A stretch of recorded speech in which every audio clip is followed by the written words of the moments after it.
তরুণ প্রজন্ম, ছাত্র জনতা, তারা যেভাবে রাজপথে নেমে এসেছে, তাদের এই দাবিটা খুবই যৌক্তিক। যে সংস্কারের এবং যে দাবি তারা তুলেছে, আমরা মনে করি সংস্কারের দাবি খুবই যৌক্তিক। সেখানে সংস্কারের মাত্রা নিয়ে আলাপ আলোচনা হতে পারে, বিশ্লেষণ হতে পারে, কিন্তু সংস্কারের দাবির যৌক্তিকতা নিয়ে কোনো প্রশ্ন থাকতে পারে না। এরপরে সেই সংস্কারের যে নির্দলীয় দাবি এবং সকল ছাত্র জনতার ঐক্যবদ্ধ দাবি, সেই দাবির প্রেক্ষিতে তারা যেভাবে অত্যন্ত সুশৃঙ্খল ভাবে, শান্তিপূর্ণ ভাবে অব্যাহত আন্দোলন তারা চালিয়ে যাচ্ছিল, সেই আন্দোলনটাও সমর্থনযোগ্য এবং সেই আন্দোলনকে সকল দেশের অভিভাবক হিসেবে সকলেই সেটাকে সমর্থন নয়, শুধু সহযোগিতা করছে, অংশগ্রহণ করছে। এটাকেও আমি আমাদের পক্ষ থেকে সকল অভিভাবকদের এই মনোভাবকেও আমরা স্বাগত জানাই। সেই সঙ্গে রাষ্ট্র এবং সরকারকে আমরা বলতে চাই যে গতকালকে যেই কি বলবো হৃদয় বিদারক দৃশ্য আমাদেরকে প্রত্যক্ষ করতে হয়েছে, যে আমাদের এক একজন সন্তানকে যেভাবে রাজপথে প্রাণ দিতে হয়েছে, এবং গতকালের ঘটনা সবচেয়ে বেশি হৃদয় বিদারক, মারাত্মক, অব্যাহত ভাবে চলছে।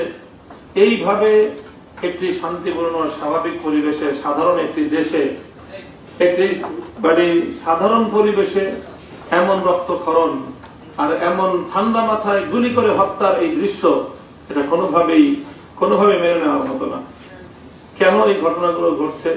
আমরা অতি দ্রুত ছাত্র জনতার এই প্রাণের দাবির সাথে রাষ্ট্র সহ সকল পক্ষের সকল দায়িত্বশীল মহলকে আমরা আহ্বান করব যে এই সংস্কার দাবিকে, যৌক্তিক পর্যায়ের দাবিগুলোকে যত দ্রুত সম্ভব মেনে নিয়ে এই ছাত্র জনতাকে শান্ত করার জন্য এবং এই আন্দোলনকে সমীহ করার জন্য, কেন বিনা উস্কানিতে এভাবে তাদের রক্তপাত ঘটলো, সেটার যেন সুষ্ঠু তদন্তের মাধ্যমে প্রকৃত দোষীদেরকে বিচারের আওতায় আনা হয়।